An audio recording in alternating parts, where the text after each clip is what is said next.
Salutations fans de Japanimation, aujourd'hui on attaque un sujet VF particulier qui va être long, fastidieux.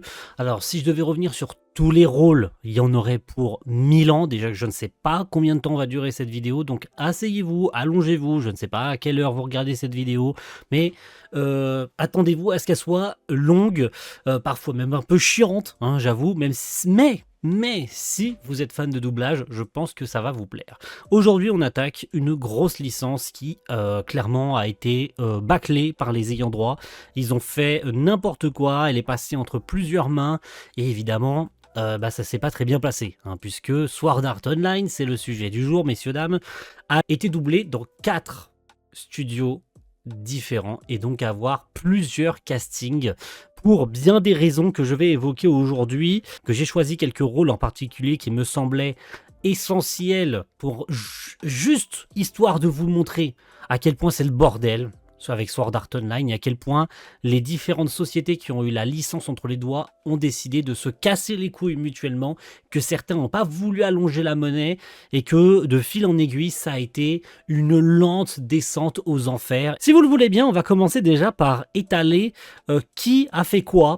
Quelles sont les informations que je détiens, parce que j'ai dû faire des recherches de longue haleine. Alors, pour la petite anecdote, il faut savoir qu'il y a des années déjà, sur des chaînes assez connues, hein, qui parlent de doublage, je crois que c'était Mister Fox qui en avait parlé il y a une dizaine d'années, ou en tout cas pas loin de 10 ans je pense.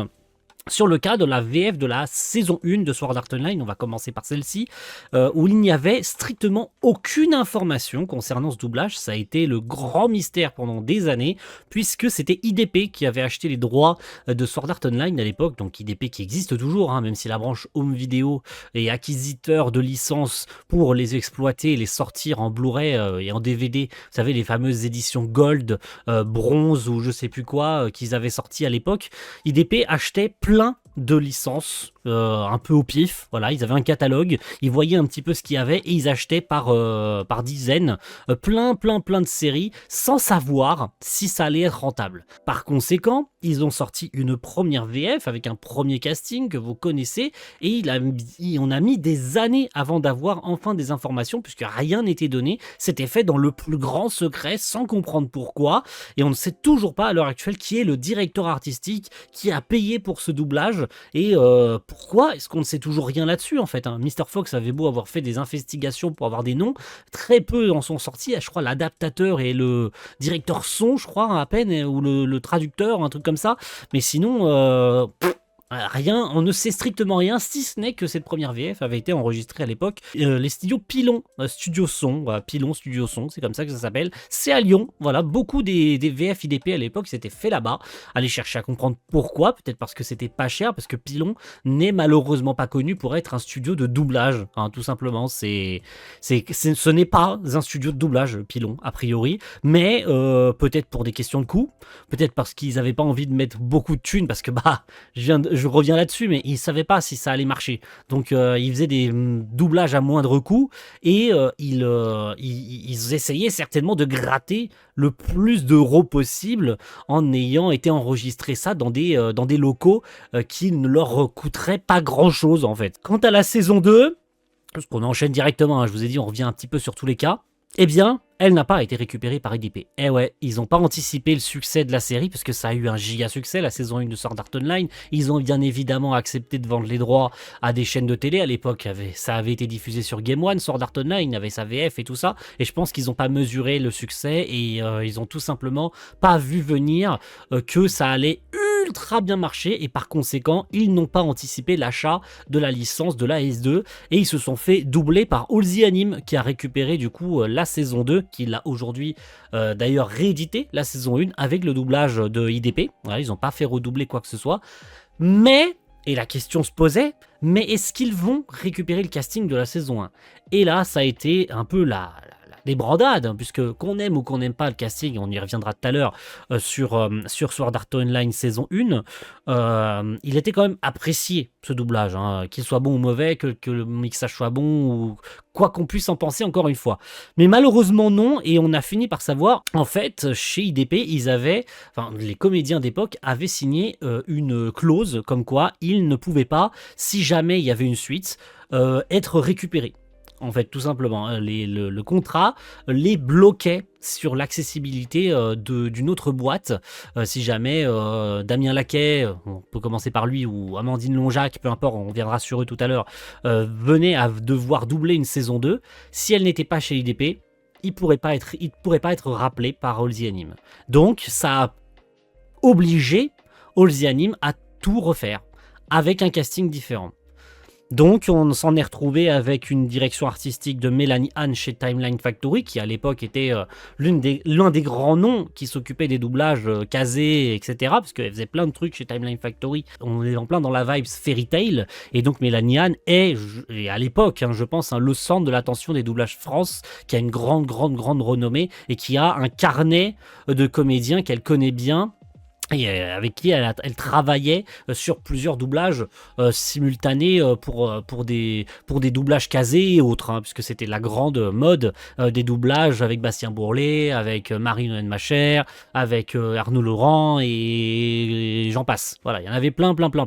C'était un carnet que Mélanie Anne récupérait constamment. Et donc on s'est retrouvé évidemment avec ce casting-là sur la saison 2. Et là, qu'est-ce qui s'est passé ? 2017 est sorti le film Sword Art Online Ordinal Scale, et donc la question se posait, si Halsey Anime récupère la licence, je vous le donne dans le mille, Mélanie Anne va continuer, et donc par conséquent on va récupérer le casting de la saison 2. Et ben c'est pas du tout ce qui s'est passé. Le film est sorti au cinéma, et là, il y a eu... Tout le monde s'est regardé, et s'est dit, mais attendez, il y a un problème avec ce doublage. Il est catastrophique ce doublage, qu'est-ce qui s'est passé ? Il y a certains personnages qui n'ont même pas récupéré leur voix de la saison 2. Et on a fini par savoir que il n'était pas enregistré chez Timeline Factory, ce doublage, et qu'il n'y avait surtout pas Mélanie Anne, en fait. Elle n'était pas là. Et non, c'était pas elle qui était la direction artistique. Et là, ça a été la dégringolade, puisque en fait, on a fini par savoir que ce doublage d'Ordinal Scale, enregistré chez les studios de Saint-Maur, avait été clairement un doublage fait à moindre coût. Il y avait volonté de ne pas mettre le moindre centime dans ce doublage d'Ordinal Scale, et il avait été confié à Jean-Pierre Leblanc, qui clairement n'est pas un bon DA. Je suis navré de taper sur Jean-Pierre Leblanc, mais Jean-Pierre Leblanc, le comédien, et Jean-Pierre Leblanc, le directeur artistique, sont deux personnes diamétralement différentes. Je suis désolé, je n'arrive tout simplement pas à apprécier les doublages de Jean-Pierre Leblanc en tant que directeur artistique. C'est juste pas possible. J'ai l'impression que quand on appelle Jean-Pierre Leblanc, c'est quand on a c'est qu'on n'a pas de budget, en fait.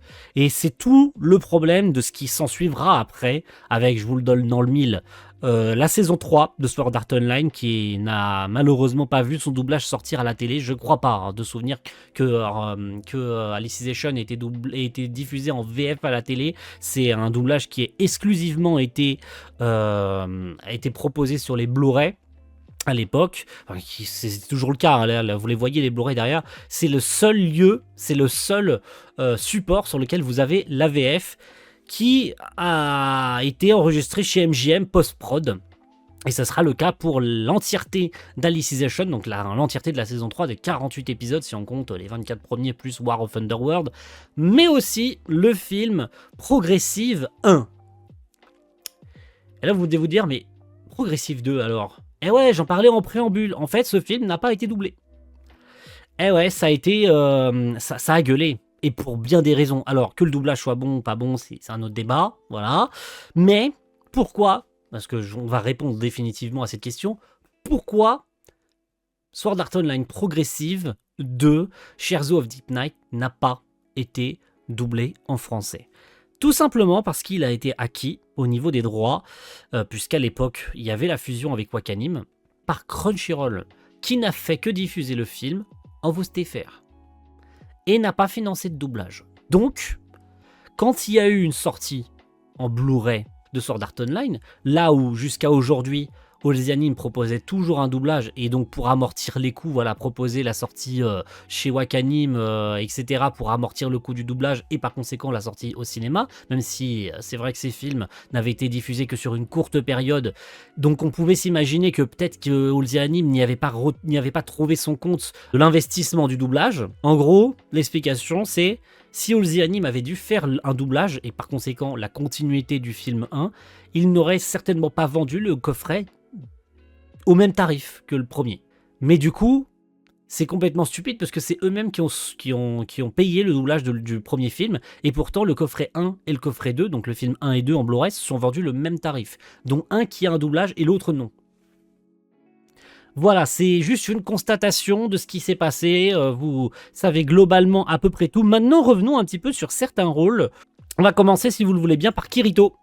Voilà, Kirito qui est le personnage principal, bien sûr. Hein. Il se devait d'avoir une voix qui passe derrière un comédien ultra connu. Hein. Il a explosé sa carrière Enfin, sa carrière a explosé, c'est mieux dit dans ce sens-là. Sur Sword Art Online, c'est Yoshitsugu Matsuoka, bien sûr, en VO, que j'adore. Et qui a été casté sur les différents Kirito, parce qu'il a eu 3 voix Kirito. Sur la saison 1, on retrouvait Damien Laquet, que je trouve sincèrement incroyable. Voilà, sur plein de passages en particulier, il se donne à 2000%.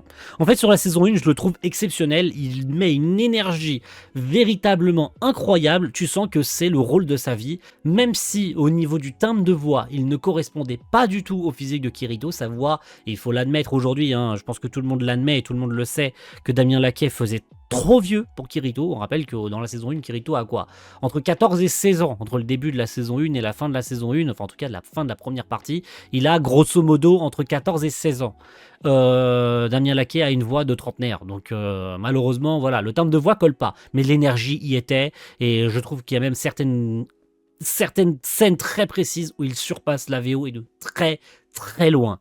Et malheureusement, aucun de ses comparses qui prendra le relais derrière lui aura fait mieux que lui. Sur la saison 2, hein, et ça a été, je pense, une très grosse une très grosse pression pour lui, c'était Adrien Solis, que vous connaissez, hein, qui aujourd'hui est de moins en moins présent. Allez savoir pourquoi, mais je crois qu'il a décidé de se mettre un peu plus en retrait des doublages, etc.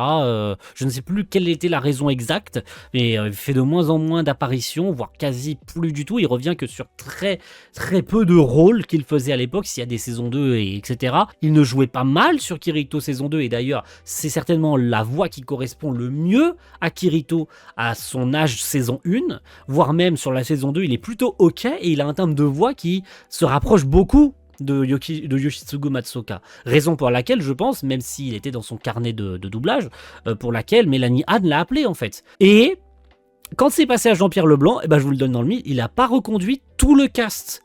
Il en a reconduit certains, Jean-Pierre Leblanc, sur d'autres rôles, on le verra tout à l'heure, mais il n'a pas reconduit tout le monde. Et sur Kirito, il a fait le choix de ne pas rappeler Adrien Solis, puisque plus tard dans la série, Kirito atteint les 18 ans, et je trouve qu'il a fait un plutôt bon choix en choisissant Nicolas Dussault, qui je trouve a une voix très bonne là-dessus. Franchement, Nicolas Dussault, il a une voix parfaite de jeune homme qui entre dans l'âge adulte. Il a la voix nickel d'un jeune homme de 18 ans. Franchement, c'est niveau timbre de voix, il est parfait. Mais au niveau du jeu, ça va pas du tout. Vraiment, Nicolas Dussault, il est pas mauvais. C'est pas quelqu'un qui débutait à ce moment-là dans le doublage. Il avait déjà fait des doublages avant Sword Art Online. Mais je pense qu'encore une fois, à l'instar d'Adrien Solis, il passe derrière quelqu'un d'autre qui est déjà percé encore derrière quelqu'un d'autre. À ce niveau-là, j'aurais préféré Damien Laquet, en fait. Voilà. À titre purement personnel, tu m'aurais mis Damien Laquet, j'aurais préféré à 1000%, en fait. C'est bon, à moi! Je switch!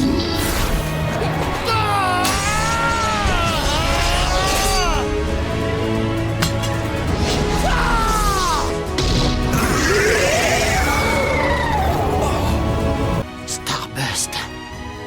Stream!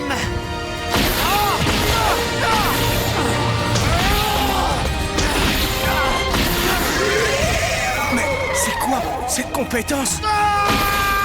Vite!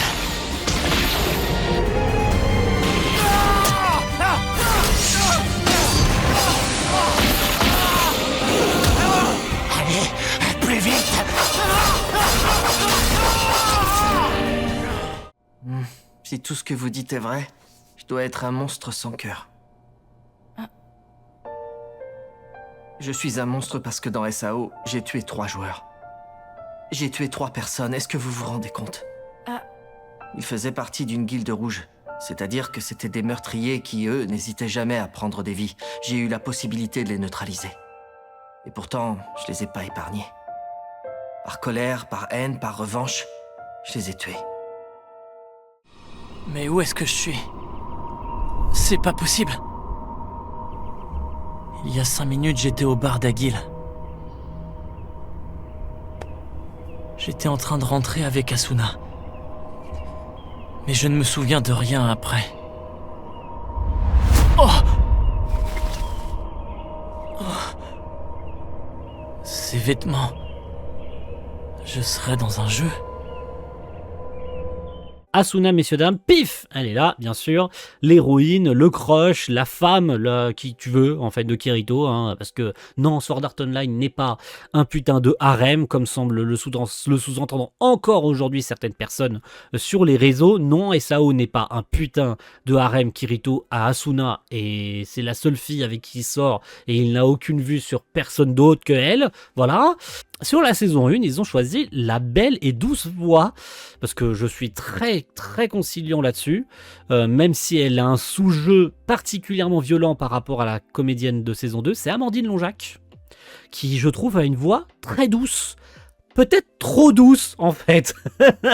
Voilà, c'est pour ça que je vous disais, je suis gentil, parce que je trouve qu'elle joue bien, mais... elle a un sous-jeu constant. Tu regardes le jeu d'Haruka Tomatsu, c'est vrai qu'il y a un constant sous-jeu de la part d'Amandine Lonjac.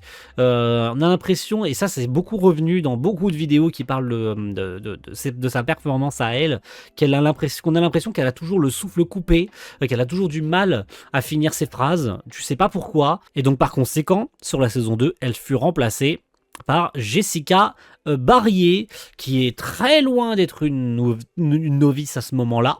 Quand elle est appelée par, et on l'entend encore aujourd'hui, par Mélanie Anne, je me coupe la parole, elle double encore aujourd'hui beaucoup de choses, Jessica Barrier, mais je déteste son timbre de voix sur Asuna. En fait, tu mets le jeu de Jessica Barrier avec la voix d'Amandine Lonjac, ça aurait été impeccable.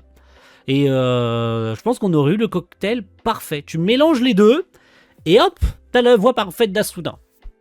Je pense qu'on est d'accord là-dessus, hein ? Ou pas, je sais pas, moi c'est comme ça que je le pense, sincèrement. Je pense que l'un comme l'autre aurait été parfaite si on avait mélangé les deux. Et chacune d'entre elles propose quelque chose d'intéressant en termes d'interprétation, mais ni l'une ni l'autre n'arrive à être parfaitement comme il faut, et surtout surpasser Haruka Tomatsu. En même temps, c'est compliqué de passer derrière une comédienne aussi expérimentée qu'Haruka Tomatsu. J'en suis parfaitement désolé. Hein, voilà, c'est factuel en même temps. Hein. C'est l'heure des adieux. Je ne vois pas les choses de cette manière. Nous ne nous séparons pas, au contraire, nous n'allons faire qu'un. C'est génial, nous pourrons être ensemble pour toujours. Mais avant, j'aimerais savoir une chose sur toi. Quel est ton nom? Le vrai, je veux dire. Mon vrai nom, c'est Kazuto Kirigaya, et je crois que j'ai eu 16 ans le mois dernier. Kazuto? C'est joli comme nom. Je me disais bien que tu devais être plus jeune. Tant pis, c'est pas grave. Moi, c'est Asuna Yuki, et j'ai déjà 17 ans. Asuna Yuki. Asuna Yuki. Bien réfléchi. Je crois que j'ai compris pourquoi tu m'as amené ici. Vraiment? Oui, si le monde est constitué de l'axe du temps et de la surface de l'espace, alors Tokyo, c'est-à-dire le centre de notre monde réel, c'est cet endroit sans aucun doute. Pour les mondes virtuels qui se propagent sans limite grâce à The Seed, c'est ce château qui n'existe plus, non? C'est pour ça que la couleur du soleil couchant me rend si nostalgique. Mais oui, tu as raison. Mais alors, ça veut dire que le monde que le commandeur essayait de créer devait se contracter et converger pour finalement disparaître? Mais il y a quelqu'un ici qui l'a fait exploser avant son terme, sans pouvoir voir la conclusion. J'ai choisi de vous présenter ensuite Yui. Oui, la fille adoptive, l'IA top-down, que Kirito et Asuna recueillent dans la saison 1, hein, qui est, on rappelle, une IA qui est censée aider les joueurs, mais qui est mise au rebut par le système, et que Kirito et Asuna accueillent comme leur fille adoptive de l'Aincrad, hein, même si elle n'est pas réelle, c'est un programme informatique. Il n'empêche qu'ils l'adoptent. Il s'occupe d'elle, et elle est toujours là dans la continuité de la série. Elle sert même d'investigatrice pour aller rechercher des informations quand Kirito il lui arrive des dingueries. Elle est toujours là pour aider, tu vois, elle aide son papa, donc il n'y a pas de problème là-dessus. Et là, on tombe sur un cas intéressant. Du coup, j'en parlais tout à l'heure, Jean-Pierre Leblanc n'a pas reconduit tout le monde, mais il a quand même reconduit certains comédiens de la saison 2. Voilà, et c'est le cas pour Yui. Sur la saison 1, Et elle était interprétée par Delphine Saroli, que je trouvais très bien. Et en fait, je trouve que c'est justement la saison 2 qui a un peu tout gâché, parce que même si de temps en temps, il y avait il y avait quelques petits soucis en termes d'interprétation avec Delphine Saroli, mais c'était vraiment très minime en fait sur la saison 1, parce que c'est vrai que Yui n'est présent que très rarement à l'écran. Et sur la saison 2, c'est vrai que le personnage est quand même un peu plus présent. Et on a choisi, et là pour le coup, Mélanie Anne a choisi quelqu'un de son calendrier, enfin quelqu'un de son répertoire qu'elle connaissait très bien, puisqu'elle doublait sur Fairy Tail à l'époque. Elle était Lysana de Fairy Tail, c'est Caroline Combe. Et ouais, Caroline Combe qu'on n'entend plus beaucoup aujourd'hui. Je ne sais pas pourquoi on l'entend plus beaucoup sur les doublages France, alors que fut un temps on l'entendait tout le temps sur les doublages France, et c'est très quelqu'un que j'adore. J'adore le timbre de voix de Caroline Combe, et malgré tout, je trouve que c'était peut-être pas... Alors, le choix, je pense, qui était fait, c'est parce que côté petite fée, notamment quand elle est en... Bah, comme vous voyez sur le visuel, hein, elle est en pixie de navigation, ça pouvait passer. En fait, parce qu'elle a une voix toute fluette, toute mignonnette et tout. Je pense que la voix de Caroline Combe, elle a été choisie en conséquence. Mais quand elle est en mode... puisqu'elle peut se métamorphoser, oui, hein, et retrouver une forme humaine, enfin, sa forme petite fille normale, tu vois, sans être en fée et miniaturisée. Donc, et là, ça colle moins, tu vois. Je dirais qu'un bon 95% du temps, la voix fluette et tout, bah, ça correspond à son physique de toute petite fée, là, tu vois, de 20 cm de haut. Et du coup, elle a été reconduite sur la saison 3, mais du coup, elle n'est pas sur le film Ordinal Scale. Va chercher à comprendre pourquoi elle n'est pas sur Ordinal Scale. C'est bien dommage, parce que niveau continuité vocale, bah, t'as une Yui avec Caroline Combe, tu regardes Ordinal Scale, c'est plus la même. Tu retournes sur la saison 3, pouf, c'est de nouveau Caroline Combe. Voilà. Et sur la saison 2, et sur le film Ordinal Scale, c'est Lucille Boudonna qui a été choisie, et ça va pas du tout. Il me semble que ce monde est en fait une copie du serveur de Sword Art Online. Une copie? Oui. Le code source, ainsi que les graphismes sont parfaitement identiques à ceux de SAO. Par contre, la version du système cardinal est un peu obsolète. Ça ne fait aucun doute. Ce sont bel et bien les mêmes données que celles du personnage que tu utilisais dans SAO. La raison est simple. Comme ces jeux possèdent un format de sauvegarde identique, le niveau des compétences communes aux deux jeux a été automatiquement classé comme étant un programme d'IA qui aide les joueurs. Il me semble qu'on appelle ça une pixie navigation. Ah, mais...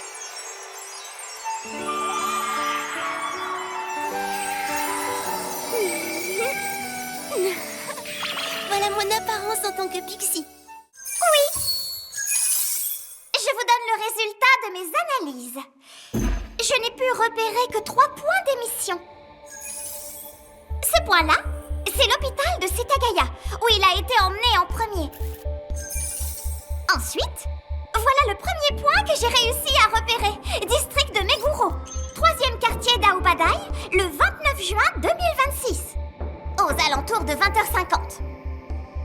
Je vais afficher le trajet estimé. Voici le second point d'émission. District de Minato, premier quartier de Shirokanedai, aux alentours de 21h10. Et enfin... District de Minato, deuxième quartier de Kaigan, et comme horaire, on est à 21h20. Après cette donnée, on n'a plus rien du tout. On perd totalement son signal. Bien le bonjour, papa. Bonjour, Yui. Où sommes-nous? Ah, c'est ici qu'Asuna a participé au fameux événement d'hier. Maman a l'air de vraiment se donner à fond. On dirait bien. Papa, pourquoi le 4 mai est en rouge? Ah, c'est le jour où j'ai promis à Asuna qu'on irait au mont d'Odaira voir les étoiles filantes. Oh, c'est si romantique. Je peux les voir, moi aussi. Bien sûr, tu viendras avec nous. Youpi! Ah. Qu'est-ce que je vais bien pouvoir mettre? Agil. Eh ouais, on parle d'Agil. J'aurais pu parler de n'importe quel autre personnage, parce qu'en vrai, vu le nombre de persos qui ont des voix différentes dans la série, en vrai, je pourrais parler d'un milliard de personnages différents. Agil, c'est le même cas. Du coup, hein, il a eu un comédien qui a été appelé sur la S2 et rappelé sur la S3, qui n'a pas présent sur Ordinal Scale. Ah, quelle surprise. Sur la saison 1, on avait Julien Dutel, que j'ai trouvé très très bon. Alors, Agil, c'est pas un personnage très très présent à l'écran, voire quasiment absent tout le temps. Alors, il est là de temps en temps avec la team, parce que ça devient un personnage, on va dire, de la Kirito team. Hein, il rejoint le crew de Kirito comme plein d'autres personnages par la suite. Au fil des saisons, t'as de plus en plus de personnages qui rejoignent le crew de Kirito, et Agil en fait partie, puisqu'il est l'un des personnages introduits dans la saison 1. T'entends la voix de Julien Dutel, tu te dis, mais c'est incroyable.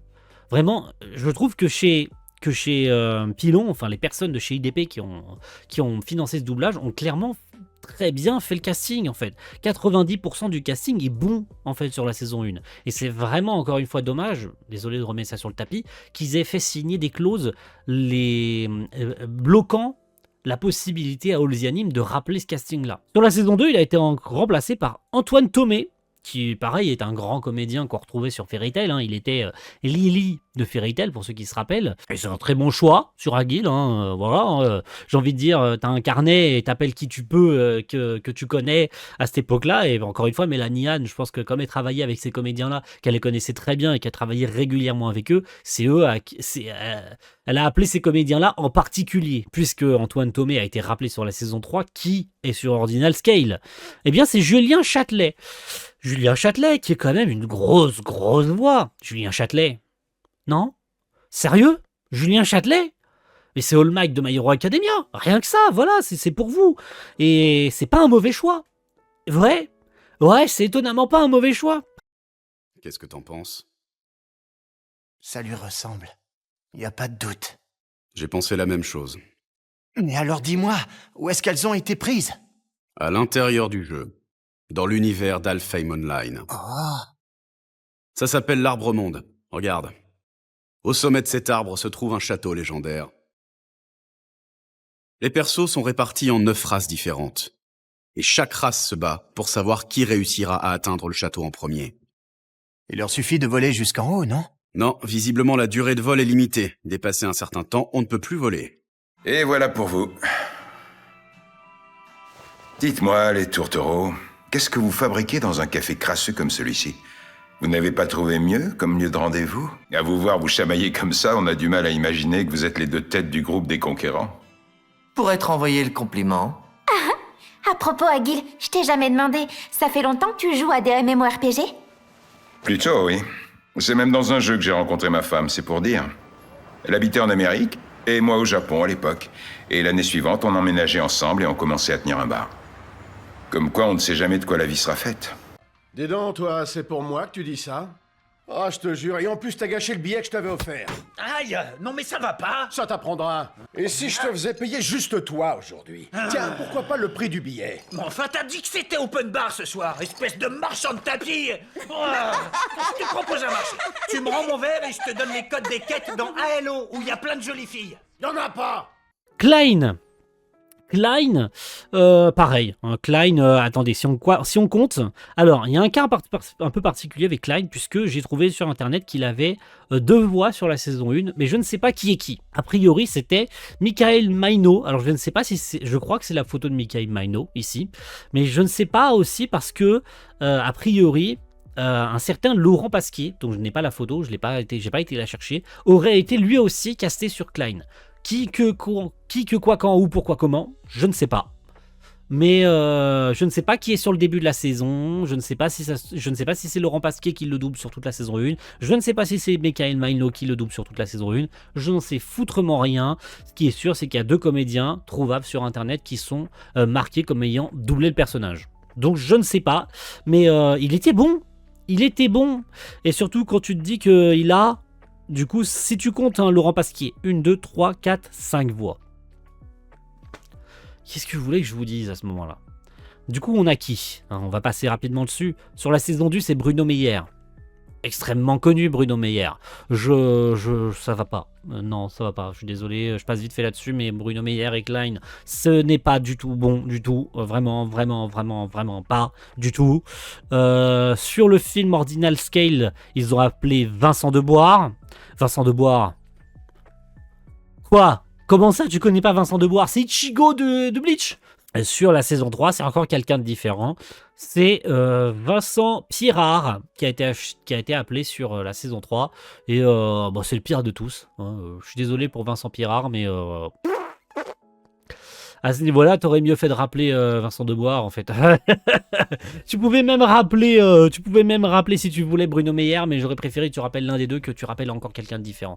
Tu sais pas pourquoi ils ont fait ce choix-là. Là, on est sur le foutage de gueule ultime. 4 voix différentes sur 3 saisons. Non, mais on se rend compte vraiment.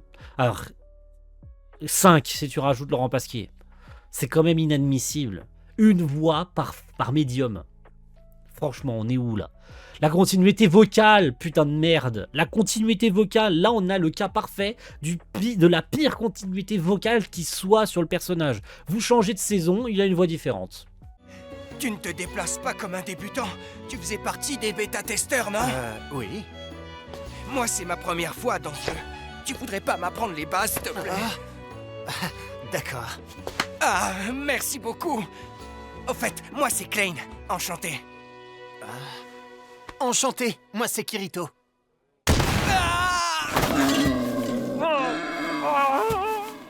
Plein dans les parties. T'en fais pas un peu trop? On peut pas ressentir la douleur. Ah ouais, c'est vrai. C'est un vieux réflexe. Je te l'ai dit. Ce qui compte, c'est le mouvement de ta première action. C'est plus facile à dire qu'à faire. C'est quand même bizarre comme histoire, non? L'épée sacrée et légendaire Excalibur est scellée tout au fond d'une espèce de donjon aérien bourré à craquer de dieux maléfiques.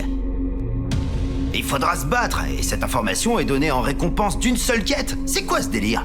En fait, on monte à chaque fois une grosse équipe de bourrins dès qu'on part accomplir une quête. Alors, tu peux augmenter ta magie pour régler le souci? Bon, faut pas rêver, je suis un samouraï. Je saurais jamais apprendre un pouvoir démoniaque. Non, jamais de la vie. Alors, comment va ton bras? Comme tu peux le voir. Désolé que tu te sois inquiété pour moi. Klein, y a rien qui aurait changé chez toi?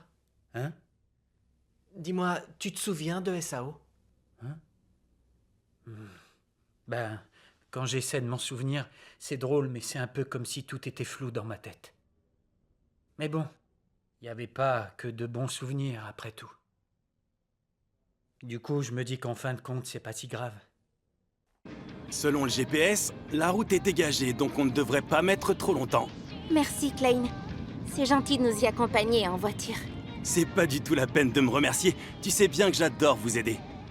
Bon, d'accord, c'est vrai qu'on venait juste de se voir dans GGO, mais c'est pas grave. J'espère qu'il va bien, notre Kirito. Une invention capable de déchiffrer et influencer l'âme humaine. Et ils n'ont déposé aucun brevet. Ils dissimulent bien leurs traces, dis donc. Allez, encore un petit effort, on arrive au bout. Je voulais parler, et je parlais tout à l'heure du coup, et on y est, ça y est, de Jean-Pierre Leblanc et des comédiens avec lesquels il travaillait, Shinon. Alors Shinon, je peux vous dire que ça a fait grincer des dents. Pour bien des raisons. Pour bien des raisons. Vous allez voir. Et après, vous verrez les passages, vous allez me dire, mais non, comment on a pu en arriver là? Sérieusement. Alors, Shinon, c'est un personnage introduit dans la saison 2, donc par conséquent, il n'y a pas de voix de saison 1. Du coup, il n'y a pas de comparatif à faire. Mais par contre, sa voix sur la saison 2, c'est quelqu'un que vous connaissez très très bien. C'est Marie Nonnet-Macher. Eh ouais, je vous disais que certains ont de très bonnes relations avec des directeurs artistiques et que ils ont un répertoire de comédiens. Marie Nonnet-Macher. Mélanie Anne, Fairy Tail, Marie Nonnet-Macher, Lucie de Fairy Tail. Voilà, c'est tout con en fait. Et pourquoi ne pas l'avoir rappelé? Pourquoi? Je me demande, encore aujourd'hui, pourquoi avoir appelé Catherine Colombe sur Ordinal Scale? Catherine Colombe qui, a priori, je l'ai appris récemment, et franchement, je suis bien content de l'avoir appris avant de tourner cette vidéo, que c'est une comédienne qui travaillait souvent avec Jean-Pierre Leblanc, fut un temps, et qu'elle était mise sur plein de doublages à l'époque que faisait Jean-Pierre Leblanc, notamment des doublages. Le premier doublage de ReZero chez Halsey Anime était dirigé par Jean-Pierre Leblanc. En tout cas, si, je crois que c'était ça, c'était un doublage dirigé par Jean-Pierre Leblanc, comme par hasard, et je vous le donne dans le mille, c'était pas un bon doublage, ReZero saison 1, chez Halsey Anime, encore une fois un doublage fait à moindre coût, et ça, Preuve en est qu'aujourd'hui, même si tout n'est pas parfait, que le doublage de Crunchyroll est bien mieux sur bien des aspects, quand tu vois que voilà, une boîte peut mettre plus de budget, tu sens que quand même ça se sent au niveau du jeu, au niveau de l'adaptateur, au niveau des choix des comédiens, enfin au niveau de tout en fait, du mixage et tout, la totale quoi. Tout est meilleur. Et du coup, Catherine Colombe, excusez-moi, pardon, je voulais vous mettre une photo. Ah bah non, il n'y a pas de photo trouvable sur internet de Catherine Colombe. Heureusement. J'ai rien contre Catherine Colombe en particulier, vraiment, mais ce choix de casting est catastrophique. Pire que catastrophique, je pense que ça n'existe pas. La voix de Catherine Colombe, tu passes derrière Dame-Marie Nonnet-Machère et t'entends Shinon qui est introduite dans Ordinal Scale avec une voix de quarantenaire. T'as l'impression qu'elle vient de fumer 40 paquets de clopes. Tu te dis, mais où est-ce que je suis là ? Rien ne s'est passé, c'était une hallucination collective, il n'y avait pas de problème, ce doublage il n'a jamais été effectué, je préfère encore m'imaginer que ce doublage n'a jamais eu lieu plutôt que de penser des gens, et j'ai rien contre les comédiens, mais que des comédiens étaient certainement payés au lance-pierre d'aller en studio pour que derrière se prendre une shitstorm de l'enfer. Et Catherine Colombe, je suis désolé, mais non, là c'est juste pas possible. Vraiment, c'est...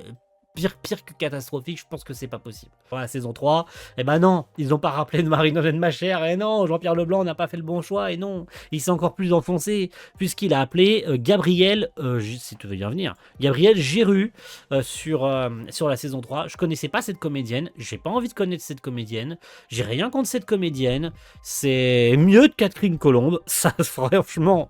Il n'y a pas débat là-dessus, c'est mieux que Catherine Colombe, mais je préfère oublier le fait que Shinon a une autre voix que Marie-Nolène-Machère. Je préfère garder dans mon esprit que Shinon c'est Marie-Nolène-Machère et c'est tout. D'accord, dans ce cas, je vais te montrer où ça se trouve. Je sais que c'est pas très honnête, mais je vais la laisser croire que je suis une fille un peu plus longtemps. Pourquoi tu as besoin d'aller au siège du gouvernement? J'y vais... pour m'inscrire à ce fameux tournoi. Tu sais, le Bullet of Bullets. Le BOB? Ah bon? Je croyais que tu venais seulement de commencer le jeu. C'est vrai. À mon avis, comme tu es nouvelle, tu vas manquer de stats. Ah, j'ai fait une conversion, donc j'ai réussi à garder des capacités acquises dans d'autres jeux. D'accord, je comprends mieux. Dis-moi, je suis curieuse. Qu'est-ce qui t'a poussé à commencer un jeu qui respire autant la poussière et l'huile de moteur? Dis-moi. Shinon, qu'est-ce que tu fais là? Tu dis à tout le monde de ne pas se frotter au boss parce que c'est dangereux. Mais ça ne vaut pas pour toi, c'est ça? Arrête, c'est vraiment dangereux, je rigole pas. Si tu te fais tuer par le boss, il t'arrivera la même chose qu'à Asuna. T'inquiète, ça ira. Je ne suis pas une survivante de SAO, je te rappelle. S'il n'y a aucun souvenir à scanner, il ne devrait rien se passer. Pas vrai, Yui? Bah oui, on peut le supposer. Mais rien ne dit que... Écoute, Kirito, si tu t'en fais autant pour moi, tu n'auras qu'à me protéger, c'est tout. Bien joué. Merci, tu m'as bien aidé. Tu me remercieras avec un gâteau à Ginza. Et si je t'offrais mon coupon grosse portion au restaurant? Garde ton coupon à la noix pour toi. En revanche, si tu me ramènes en moto, je dis pas non. Donc toi, t'as encore maigri, non? Tu trouves? Pourtant, non. Tu voulais pas me demander un truc? C'est pour le BOB? Il y a un joueur qui se fait appeler Subtilizer et qui a remporté le 4e BOB. En fait, il a aussi gagné le premier, et haut la main en plus. Ah ouais? On se faisait tous une joie de l'affronter. Ce type est d'autant plus une légende que personne ne lui a parlé. Ouais, je l'ai vu dans des vidéos. Il est silencieux, efficace et froid. Il me fait un peu penser à l'escadrille de PK d'hier, pas toi? Mais oui, maintenant que tu le dis, c'est vrai. En fait, ce Subtilizer est décidément d'un tout autre niveau. Je l'ai déjà combattu une fois. Je ne sais pas comment il fait, mais il anticipe tes mouvements, te prend au corps à corps, et tu meurs avant de l'avoir mis en joue. Et on finit, messieurs, dames, si vous le voulez bien. Ça y est, le calvaire est enfin terminé. J'aurais pu choisir encore une fois, je le disais tout à l'heure, n'importe qui. Et j'ai choisi de montrer Kikuoka. Voilà, c'est gratuit, c'est pour vous, c'est pour finir. Kikuoka, évidemment, le mec du ministère qui finit par embarquer Kirito dans ses conneries, qui finit par créer la société Race, qui crée le Soul Translator, le monde de l'Underworld et tutti quanti, donc un personnage extrêmement important de Sword Art Online quand même, on va pas se mytho. Dans la saison 2, et aussi dans la saison 3, mais qui n'est pas là, sur Ordinal Scale. C'est le dernier, c'est promis. Emmanuel Grady était présent sur la saison 2 et sur la saison 3. Emmanuel Grady qui était sur Fairy Tail, je crois, aussi. Donc comme quoi, Jean-Pierre Leblanc pouvait venir récupérer des comédiens proposés par Mélanie Anne et que c'était pas un problème et que c'était un très bon choix d'avoir choisi Emmanuel Grady. Dans ce cas, pourquoi ne pas avoir pourquoi ne pas l'avoir rappelé sur Ordinal Scale? Tu casses les couilles, Jean-Pierre Leblanc. Vraiment, tu casses les couilles. Pourquoi avoir appelé Charles Mandiant sur le film Ordinal Scale? Pourquoi avoir infligé à Charles Mandiant quelques petites lignes qui clairement ne lui ont rien rapporté? Franchement, soyons honnêtes, pourquoi avoir ramené un comédien qui clairement ne va le doubler que sur quelques lignes et qu'il ne retrouvera plus jamais ce personnage? Il est passé en one-shot, il avait certainement aucune idée de ce qu'il allait doubler, alors qu'Emmanuel Grady, ça faisait déjà une saison qu'il doublait et qui reviendra sans avoir eu le contexte d'Ordinal Scale. C'est quand même franchement casse-couille, non? Moi, je suis Emmanuel Grady. J'apprends qu'entre la S2 et la S3, il y a eu un film et qu'on m'a pas appelé dessus. J'ai pas le contexte, comment tu veux expliquer? Comment tu veux expliquer que dans la saison 2, le frérot, il donne juste une mission à Kirito, et que dans la saison 3, tu le retrouves en studio, et il est le commandant de bord d'une pyramide du Louvre qui flotte sur l'eau? Alors que c'est expliqué à la fin du film Ordinal Scale. Comment tu veux pas péter un plomb que t'as pas eu de contexte sur ça? Je suis Emmanuel Grady, je pète les plombs en fait. Je suis désolé de t'avoir fait déplacer, Kirito. Si tu le penses vraiment, pourquoi m'avoir fait venir jusqu'à Ginza? Et évite de m'appeler comme ça en public, s'il te plaît. Je te trouve bien froid. Il y a 1 an, quand tu t'es réveillé à l'hôpital, c'est moi qui ai accouru à ton chevet, non? Le 14 novembre dernier, dans un petit appartement de Tokyo, Nakano, le propriétaire, était occupé à faire le ménage quand d'un seul coup, il a remarqué une odeur anormale. Il a ouvert le verrou électronique, il est entré, il a découvert le corps de cet homme, Shigemura Tamotsu, âgé de 26 ans. Ça faisait 5 jours et demi qu'il était mort. L'appartement était en désordre, mais il n'y avait aucun signe de lutte. Que me veux-tu exactement en m'emmenant dans un endroit pareil, Kikuoka? Je te suis reconnaissant de m'avoir évité les poursuites judiciaires, mais que comptes-tu donc me faire faire? Professeur, je ne vous cacherai pas que j'ai observé avec beaucoup d'intérêt l'IA que vous avez conçue. J'ai l'impression d'avoir vu jusqu'où les IA top-down pourront aller. Mais, voyez-vous, moi, je crois en un autre futur. Kayaba Akihiko, Sugo Nobuyuki. C'est de votre laboratoire qu'ils sont tous les deux sortis. Aussi, je tenais à vous montrer quelque chose. Kikuoka, qu'est-ce que c'est que ça? Bienvenue à Arras, professeur. Merci à tous d'avoir suivi ce sujet VF jusqu'au bout. Ça a été long, fastidieux, chiant, m'avoir entendu gueuler et m'avoir aussi entendu dire 50 000 fois les mêmes trucs. Et en même temps, le constat il est sans appel. SAO, ça a été une très lente et douloureuse descente aux enfers niveau doublage. La licence a clairement été sabotée en termes de doublage. Et je pense qu'il n'y a rien qui pourrait sauver ce doublage, pourrait sauver cette licence au niveau doublage, si ce n'est que tout soit redoublé de zéro. Et je vous le donne dans le mille parce qu'on m'a dit, le seul moyen qu'on s'en sorte, ce serait de tout redoubler. Et je lui ai rigolé au nez en lui disant, mais PTDR, jamais ça sera redoublé. Parce que jamais ça sera redoublé. Il faudrait vraiment qu'il y ait un acteur qui ait des millions d'euros, parce que oui, redoubler toute la série entièrement, film et série, ça coûterait des millions d'euros. Plusieurs millions, pour être tout à fait franc. Et je pense même pas exagérer en disant ça. Sincèrement, vous posez-vous la question de combien coûte un doublage en France, vous allez péter un plomb. Vraiment, ça coûte extrêmement cher de doubler en France. Raison pour laquelle The Anime a fait des économies de bout de chandelle, d'ailleurs. Et à quel point ça a été de pire en pire à chaque fois. Parce que le manque de thunes, pas de financement, ils ont dû payer de leur poche les doublages, etc. Il y a des chances que ça se soit passé comme ça, et que personne n'ait voulu financer une partie, et que par conséquent, ils aient dû faire des restrictions budgétaires à droite, à gauche, que ce soit en termes de DA, en termes de choix de studio, etc. Qui a amené à toutes les situations catastrophiques depuis Ordinal Scale. Et donc ça coûterait des millions s'il fallait tout redoubler depuis zéro. Et je vous le dis d'avance, personne n'a des millions pour tout redoubler ça.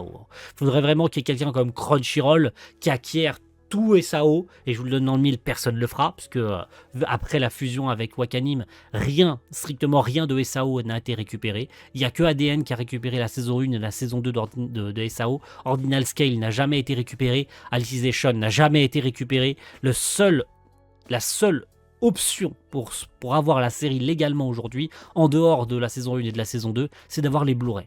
Plus aucune plateforme légale n'a Ordinal Scale, n'a Extra Edition, ni n'a Alicization. Je sais pas si vous vous rendez compte à quel point la licence est tombée en déchéance alors que c'est un méga supra succès en France. Je sais pas si les plateformes se rendent compte à quel point c'est un méga supra succès et qu'ils la sabotent comme ça. Ils la laissent dans un trou alors qu'il y a clairement quelque chose à faire. Alors qu'il y avait quand même une promesse de tout récupérer du catalogue Wakanim, hein, et que Crunchyroll ne l'a pas fait. On s'est fait enculer, tout simplement. Voilà les termes. On s'est fait enculer à sec. Et c'est uniquement à cause de leur faute qu'on en est réduit à cette situation. Et que Progressive 2 n'a pas de doublage aujourd'hui. Et qu'il n'en aura probablement jamais. Et que Alternative Gun Online non plus n'en aura jamais. Voilà.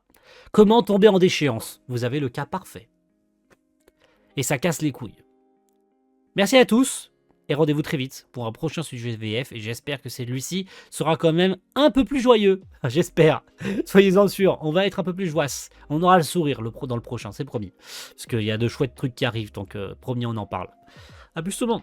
Ciao, bye.